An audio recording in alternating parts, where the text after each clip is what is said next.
Bom pessoal, tudo bom? Esse vídeo não vai ser de teologia não, tá? É um tema que eu já queria abordar. E saiu ontem uma notícia, né, que todo mundo viu, que o Bolsonaro ele falou que ele quer subsidiar contas de água e luz, né, das igrejas evangélicas no Brasil. Nas igrejas no geral, né? E eu queria fazer um vídeo para reflexão, né? Porque às vezes eu comento esse assunto no grupo e é legal a gente fazer assim, mostrando e analisando, né?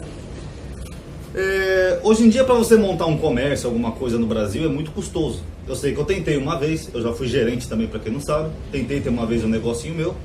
E tudo é muito custoso no Brasil, né? A gente tem um país que tem uma das mais altas cargas tributárias do mundo, né?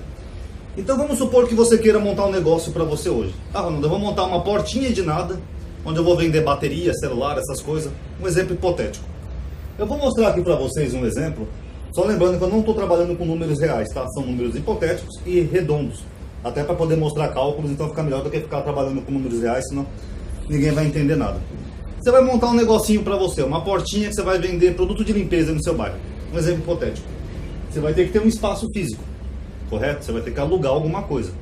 Vamos supor que uma portinha qualquer você paga aí no mínimo R$ 1.500 de aluguel, tá? É o que você vai alugar para você poder ter uma portinha para você, correto? Vamos supor que você queira montar uma igreja, vou traçar um paralelo aqui. E vamos supor que o aluguel seja a mesma coisa. Só que igreja, hoje em dia, tem muita gente que está acontecendo aqui no Brasil, um fenômeno, somente nos bairros, que as pessoas estão montando igrejas em casa.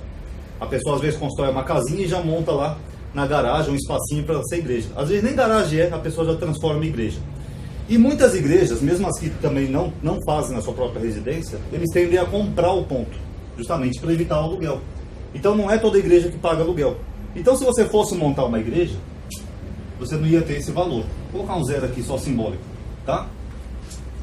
Se você vai montar qualquer um dos dois, você vai ter que ter instalações. Se é uma loja, você vai ter que ter gôndola, prateleira, essas coisas. E numa igreja você vai ter que ter bancos, cadeiras, instalações, né, para poder montar uma igreja. Mas eu vou desconsiderar isso aqui do cálculo, porque instalações você não compra todo mês, não é uma conta fixa. Se você montar uma loja, você vai montar lá de instalações, depois você não vai precisar ficar todo mês comprando instalações, ok? O mesmo vale para a igreja. Mercadoria, produto. Se você for montar uma loja, por exemplo, de produto de limpeza, você vai ter que comprar o produto para revender. Cândida, sabão em pó, detergente, sabonete, essas coisas. Um exemplo hipotético. No mínimo, se você montar uma portinha no seu bairro, você vai ter que investir, eu vou arredondar aqui um valor, ó, no mínimo R$ 5.000 em produto, em mercadoria, para você poder ter aquela mercadoria para fazer um giro, para comprar e vender para os clientes, correto? E olha que eu estou trabalhando com um valor baixo hipotético, tá? Agora, se você fosse montar uma igreja, a igreja não vende produto. O máximo que você vai ter que comprar é uma Bíblia. Todo mundo geralmente já tem uma Bíblia em casa. E a Bíblia, mesmo se você pagar caro numa Bíblia, que nessa aqui minha de Genebra eu paguei R$ 90 anos atrás, você não vai ter que comprar todo mês. Você vai comprar a Bíblia uma vez e pronto. Você vai só abrir a Bíblia, ler e ministrar a palavra, pregar para aquela sua comunidade. Então você não vai ter esse gasto com produtos, como se você tivesse qualquer outro tipo de comércio, correto? Funcionários. Geralmente um comércio você vai ter que ter pelo menos um funcionário, né? Senão como é que você vai trabalhar sozinho? Se você tiver, por exemplo, que ir num banheiro, você não vai fechar o comércio toda hora que você precisar ir no banheiro e almoçar, alguma coisa do tipo. E o salário mínimo está 900 e pouco, acho até que vai aumentar agora. Eu vou arredondar para R$ 1.000, para trabalhar com números redondos. Mas pelo menos R$ 1.000 você vai ter que pagar para esse funcionário, fora que dependendo do local que o funcionário morar, você ainda vai ter outros gastos, como condução, essas coisas, correto? A igreja geralmente tem funcionários que é o obreiro, mas o obreiro geralmente não tem um salário fixo, geralmente é proporcional ao dízimo e às ofertas. Então não dá para a gente considerar esse cálculo aqui. E muitas vezes a igreja eles têm um sistema mais de dividir esses valores, então não é um valor fixo, é um valor que eles mesmos fazem uma partilha diferente. Claro que tem igrejas que tem obreiro registrado, com salário bonitinho, mas não é uma regra, então eu vou desconsiderar esse cálculo aqui do obreiro, ok? E por fim, a água e luz, que é o que o Bolsonaro quer subsidiar para as igrejas. Eu vou arredondar aqui uns 150 de água, uns 150 de luz. Vocês gastariam mais ou menos uns R$ 300 só com água e luz, correto? E vou colocar o mesmo valor para as igrejas, porque até então muitas igrejas ainda pagam água e luz, apesar de haver algumas cidades aí no interior que os prefeitos geralmente eles assumem esse custo de água e luz. Tem lugares no Brasil que é assim, tem lugares que a prefeitura vai lá e subsidia água e luz, tá? Então, resumindo, para você montar um comércio, nesse exemplo hipotético, eu não estou trabalhando com valores reais, só para deixar claro, Olha quanto você gastaria, ó. 5, 6, 7,50, 7,8. 7.800 seria mais ou menos o seu gasto fixo, mensal, fora as instalações e outras coisas. Mas fixo é mais ou menos o que você ia gastar todo mês para ter um simples negocinho no seu bairro. Se você fosse montar uma igreja, você ia gastar os 300 da água e luz, mais uma parcela que você tem que dar pro obreiro, no caso, né, a pessoa que vai te ajudar no serviço da igreja. Eu vou até considerar o obreiro aqui para ninguém dizer que eu estou sendo injusto. Então você gastaria mais ou menos, em média, fixo, uns R$ 1.300 para poder manter uma igreja. No exemplo hipotético aqui que eu estou usando. A Bíblia você já tem, o espaço você pode usar o seu mesmo, você não vai ter tanto custo. Você não vai ter que todo mês comprar um produto para poder estar revendendo. Muito diferente, né, você ter um comércio ou uma igreja no Brasil, correto? E qual é o problema, Ronaldo? A igreja prega a palavra de Deus, é a fé das pessoas. Qual é o problema disso? O problema é o seguinte, pessoal. Esse lado daqui, que é a indústria e comércio das pessoas que trabalham e produzem no Brasil, tudo isso daqui gera imposto. Vamos supor esse exemplo aqui de mercadoria. Vamos supor que você está vendendo aí na sua lojinha papel higiênico. O papel higiênico que você vai comprar do fabricante, porque você não fabrica papel higiênico, você vai estar ajudando aquele fabricante a manter os funcionários dele. Ele tem uma fábrica, ele tem pessoas que trabalham lá nas máquinas o dia inteiro. Essas pessoas também precisam trabalhar. Então, indiretamente, você está ajudando o sistema que mantém um país, a economia de um país, correto? E tanto você quanto o fabricante, vocês vão ter que pagar impostos, dependendo do produto. Eu, por exemplo, quando eu era gerente, tinha alguns produtos que eles tinham tributação. Tinha o tributo municipal, que era para a cidade, o tributo estadual, que é para o estado, e o tributo federal, que era para o governo federal. Alguns têm bitributação, alguns têm tributação só de um lado, enfim. Mas todo produto tem imposto. Então, quando você fizer isso daqui, nesse exemplo hipotético, você também vai estar contribuindo com o imposto, nem que seja uns 5% de tudo aquilo que você trabalha, justamente para ajudar o Estado a pegar esse dinheiro do imposto e reverter em saúde, educação, segurança pública, hospitais, escolas, etc, etc, etc. Por exemplo, digamos que você fique doente aí na sua casa, você vai no SUS. Ah, doutor, eu estou com uma infecção, por exemplo, apareceu uma infecção no meu corpo. O médico vai te receitar lá um antibiótico. Ó, tetraciclina, 500 mg de 8 em 8 horas. Ele vai te dar uma receita que você vai no próprio posto do SUS, geralmente tem uma farmácia, e você pode pegar aquele remédio gratuitamente. Não é assim, acho que no Brasil todo? Agora, de onde que o governo tira dinheiro para comprar esse remédio para você? Porque alguém fabricou aquele remédio. Alguma indústria farmacêutica foi lá, contratou funcionário, máquina, equipamento, comprou a matéria-prima para fabricar, para vender para o governo esse remédio. O governo foi lá e comprou. Eu quero comprar 20 toneladas de tetraciclina. De onde que o governo tira dinheiro disso? Para comprar remédio, para fornecer gratuitamente numa rede pública. Ele tira desse lado aqui, ó, de impostos. E não é só do lado da indústria e comércio, é do lado do cidadão comum também. Tudo que você compra no Brasil, você paga imposto. Desde uma simples camisa, até uma cerveja que você vai tomar num bar com seu amigo, tem um imposto e você está ajudando toda essa máquina que é um sistema econômico. Você está ajudando o dono da cervejaria que fez cerveja, você está ajudando o cara que planta cevada, que vendeu cevada para o dono da cerveja e assim por diante.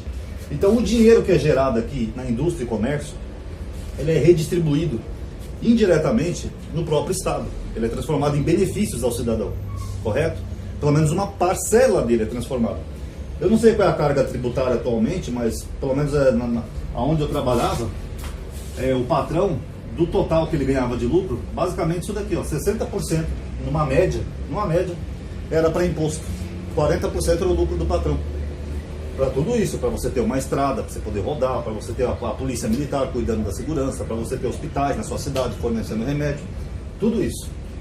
Já esse lado aqui, do lado das igrejas, esse dinheiro aqui é imune de imposto, porque a igreja não paga imposto no Brasil. Então, se um pastor, por exemplo, ele ganha... lembrando aqui só um detalhe, eu esqueci de falar, que o 60% é do lucro, tá? Não é do custo fixo, tá? Então, se um pastor, por exemplo, vamos supor que ele tem uma igreja pequena, Ronaldo, eu só tenho 100 fiéis. Desses 100 fiéis, se os 100 forem dizimistas, eles vão dar 10% para o pastor, não é isso? O dízimo, 10%. Se cada fiel ganhar um salário mínimo, vamos arredondar para 1.000, para trabalhar com números redondos, 10% vai ser R$100. Então, 100 pessoas pagando R$100 já daria R$10.000 para o pastor, todo mês. E esse dinheiro do pastor, ele é distribuído para saúde, segurança pública, estradas, benefícios, essas coisas? Não. Esse dinheiro fica só na mão do pastor. Quanto mais fiéis o pastor tiver, mas ele vai ter uma renda fixa, ou seja, uma parcela da renda fixa de todas aquelas pessoas que estão com ele, fora ofertas, objetos ungidos e outras coisas que ele faz sem pagar imposto. Então esse lado daqui, ele já vai ter uma porcentagem mínima de lucro, porque cada produto que ele comprar, mercadoria, ele vai ter que colocar lá uns 20, 30% em cima, e ainda vai ter que pagar uma porcentagem para o governo. Já esse daqui não, esse aqui ele vai ter um custo menor e um lucro bem maior. E o que está gerando hoje no Brasil? Hoje em dia no Brasil está gerando um déficit desse lado e um superávit desse lado. Por incrível que pareça. Todo dia se abrem milhares de igrejas no Brasil. Porque igreja antigamente era uma coisa que a pessoa tinha aquela fé, aquela vocação, né? Não, eu quero pregar a palavra do Senhor Jesus e ajudar a minha comunidade, tirar os jovens da droga e não sei o que, e pregar a palavra. Só que hoje, com esses benefícios todos que o Estado tem feito, está havendo um efeito cascata. Quando eu vou nos bairros, nas periferias, eu já mencionei isso no grupo, você vê que as pessoas estão montando igreja como uma forma de auxiliar na renda. O camarada lá, que nem eu falei, o camarada, por exemplo, é pedreiro, mas ele também é pastor. Ele não tem formação teológica, ele nunca estudou a Bíblia, não conhece nem sequer a Bíblia inteira, mas ele monta uma igreja porque ele sabe que ele vai conseguir ganhar isso aqui, ó, uma porcentagem da renda dos vizinhos e familiares. A dona de casa lá é lavadeira, lava roupa, mas também tem uma igrejinha lá. O outro trabalha vendendo coisa na rua, mas também é pastor e tem uma igreja. Então o número de igrejas no Brasil expandiu muito. E a indústria e comércio, ela tem estado estagnada no país nas últimas décadas. Ela não tem tido um boom, a indústria e comércio, por causa disso. Porque o Brasil tem uma alta carga tributária e muitas vezes é mais fácil você montar um negócio religioso, que já não paga imposto, do que você ter o risco de montar um negócio, tentando até gerar emprego e renda para outras pessoas, mas você pode quebrar. Esse lado daqui tem muito mais chance de quebrar do que esse lado daqui. Porque esse lado aqui, ó, tem tudo isso daqui de conta fixa para pagar. Esse aqui não. E até a água e luz, que eu falei, em alguns lugares já não pagam, e o Bolsonaro agora ainda quer tirar isso daqui, ó. Então, resumindo, esse lado aqui ainda vai pagar menos ainda. Vocês estão notando a diferença? E eu sei que o Bolsonaro deve estar fazendo isso para tentar ganhar uma parcela do eleitorado. Logo quando ele assumiu a presidência, nos primeiros meses, a equipe econômica dele queria colocar imposto sobre a igreja. Tem países que cobram imposto, movimentação sobre... imposto sobre movimentação financeira, IMF. Ele já disse que não, ele boicotou na hora, falou, não, a igreja não vai pagar imposto não. E agora ele sinaliza que quer subsidiar as igrejas de água e luz, porque ele sabe que ele teve muita rixa depois que ele assumiu. Muitas pessoas que ajudaram ele a chegar ao poder hoje em dia se voltaram contra ele, MBL, Nando Moura, Joyce Hasselman, um montão de gente, Frota, Lobão, enfim, só está a ala olavista, né? Então ele sabe que ele está perdendo uma grande capital político de pessoas que ajudaram ele a chegar ao poder. Então ele começa a sinalizar para um grupo que não é nem o dele, que são os evangélicos, justamente para tentar manter cativo esse público eleitorado. Vocês estão entendendo? E não querendo falar de política nesse vídeo, mas a verdade é essa. Até porque o Bolsonaro não é evangélico, o Bolsonaro é católico. Não é engraçado isso? E qual é o problema, Ronaldo, se o Bolsonaro quiser beneficiar um grupo de pessoas? Bom, primeiro que isso é um privilégio. Privilégio vem do grego. É quando você beneficia um grupo em detrimento de outro grupo. E esse grupo que já tem um privilégio, diga-se de passagem, eles tentam suprir direitos civis de outras pessoas. Eu estou falando da bancada evangélica. Por exemplo, tem um senador aí que eu não vou citar o nome, até porque eu não quero levar um processo aqui no canal, mas ele já falou lá em Brasília que ele é contra o casamento gay, porque a Bíblia é o livro de regra e fé dele, por isso que ele é contra a união civil entre pessoas do mesmo sexo. Esse mesmo senador, quando casado, traiu a mulher dele com uma outra mulher também casada e ainda prejudicou o casamento desse cara, ainda prejudicou a vida desse cara. Todo mundo sabe que já foi postado até o vídeo lá no meu grupo, mas depois até tiraram o vídeo do ar, cara, daquele canal Meteoro Brasil. Mas ele é a favor da família, por isso que ele é contra tirar os direitos de outros grupos de pessoas, sendo que ele já faz parte de um grupo que é privilegiado. E é engraçado, já que a Bíblia é o livro de regra e fé dessas pessoas, Jesus falou, dai a César o que é de César. O que Jesus estava falando ali? Que tinha que pagar imposto, sim. Por que esse lado aqui tem que pagar imposto e esse lado aqui não tem que pagar? Então eu só aceitar Jesus ou eu fico livre de imposto, é isso? Isso é injusto, isso é um privilégio. E por fim, sabe o que eu acho engraçado, pessoal, nessa história toda? É que essa direita no Brasil, não querendo tocar em política, cada um tem suas visões políticas, eles criticavam tanto a Venezuela, o socialismo, o comunismo, justamente por isso. Porque os países socialistas, eles começavam a criar programas sociais exagerados e que acabavam quebrando a economia de um país. Eu vou dar um exemplo para vocês da Venezuela. A Venezuela fez a mesma coisa, ninguém pagava mais água e nem luz. Só que para a água e a luz chegar na casa das pessoas, Tem que ter todo um trabalho, tem que ter material, tem que ter fio de cobre, tem que ter pessoas que vão instalar esses fios de cobre. Não existe almoço grátis. Então, quanto mais a Venezuela ia beneficiando um grupo de pessoas, o governo ia sufocando quem produzia. Ah, mas tem que pagar mais pessoas, a gente não tem o dinheiro da conta de água e luz, mas tem que manter o serviço. Ah, vamos taxar as cervejarias, os mercados, a indústria, o comércio, vamos sobretaxar quem produz. Foi quebrando todo mundo, entendeu? Isso é um efeito cascata que gera. Só que hoje, esse lado da direita do Brasil, que tanto critica o socialismo, eles estão fazendo o mesmo, só que com igrejas. Quanto mais você der benefícios para esse lado, você está expandindo e favorecendo um lado. Ó, o Brasil já tem milhares de igrejas por dia. Se a igreja não pagar mais nada, nem sequer a água e a luz, alguém vai ter que pagar. Não existe almoço grátis. E sabe quem é que vai pagar? Esse lado aqui, ó. Porque o cara do Eletropaulo vai ter que trabalhar, ele vai ter que instalar fio, ele vai ter que ter o material para instalar. O cara não vai trabalhar de graça, ele tem a família dele para criar. Então, se você vai tirar daqui, se o salário dele não vai vir do dinheiro da água, da conta de luz, o dinheiro dele vai vir daqui, ó. Se aumenta de um lado para cobrir o outro lado. É aquela história, veste um santo, desveste um santo para vestir outro santo. Ou seja, é quase como um comunismo ao reverso, né? Só que em vez de beneficiar a classe pobre, você está beneficiando uma classe religiosa. E daqui a pouco, pessoal, se continuar além de todos esses privilégios, se não tiver nada aqui desse lado de custo, isso vai gerar um efeito que nem aquele vídeo do Porta dos Fundos brincou, chamado igreja. Procurem no YouTube, eu vou deixar aqui no fundo. Onde eles fazem uma brincadeira, onde no futuro tudo é igreja. O Antônio Tabet está lá com o menino, ele fala, eu costumava ir naquele cinema ali. O menino fala, na igreja? Ah, não era uma igreja, ali era um cinema, não sei o quê. Porque você vai favorecendo um lado e você vai expandindo esse lado. E é por isso que o Brasil também está tão anti-ciência, né, hoje em dia, porque um governo que tributa a ciência, estudo, pesquisa científica, mas favorece a igreja, esse país não quer formar cientista, ele quer formar religiosos, ok? Não generalizando, tá, pessoal? Tem muitas pessoas boas que ainda pregam Jesus por amor, tá, porque gostam da fé, mas isso está gerando uma banalização da fé, onde pessoas não estão mais seguindo as igrejas por aquele amor verdadeiro. Ainda tem pessoas assim? Tem. Mas uma grande parcela não, é só para tentar ajudar na renda. Você lembra antigamente quando alguém queria ajudar na renda, fazia lava-se roupa, vende-se geladinho, alguma coisa assim? Hoje em dia não, hoje em dia as pessoas estão abrindo igreja. E isso também tem gerado um outro problema, que já virou até meme, né, nas redes sociais. Quem define o que é uma igreja?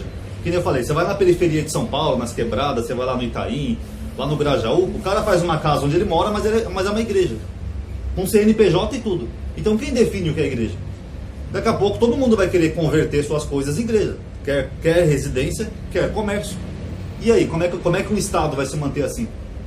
Então isso não é uma distribuição de renda, isso é uma concentração de renda, é um desvio. Toda essa renda aqui, que gera muito dinheiro sim, bilhões por ano, não é revertida em educação, saúde e segurança pública, vai para a mão de poucos. Duas coisas que dá dinheiro do Brasil e não paga imposto, né? É tráfico de drogas e igreja. E o governo está favorecendo isso. A própria política do governo está empurrando para isso. Ó. Igreja não vai pagar mais nada não, tá ok? Não vai pagar água, luz, não paga imposto, não quer igreja pagando nada. Vai ser uma Venezuela ao contrário. Daqui a pouco todo mundo vai querer ter igreja, porque esse lado é que quebra. E eu, quando eu tentei montar um negócio para mim, eu quebrei. É difícil você ter um negocinho no Brasil. Você vai montar uma oficina mecânica. Eu sou mecânico, Ronaldo. Tenta montar uma para você ver. Você vai ter que gastar com ferramenta, com peça, com graxa, com isso, com aquilo. Vai trabalhar que nem um cavalo. E ainda pode quebrar. Já esse lado aqui cada vez mais tem benefício. Tá, pessoal? Então esse vídeo é só uma reflexão. Tá? Eu espero que todo mundo analise isso. Mesmo quem é cristão, mesmo quem é bolsonarista e votou no Bolsonaro, não importa. A questão que eu estou falando é essa daqui, ó. Vocês acham justo um país que tem uma das mais altas cargas tributárias do planeta tributar tudo isso daqui, quem produz riqueza para o país, e dar todos esses privilégios, ainda querer dar mais privilégio ainda para uma classe que já é privilegiada? Fica aí para reflexão. Paz a todos.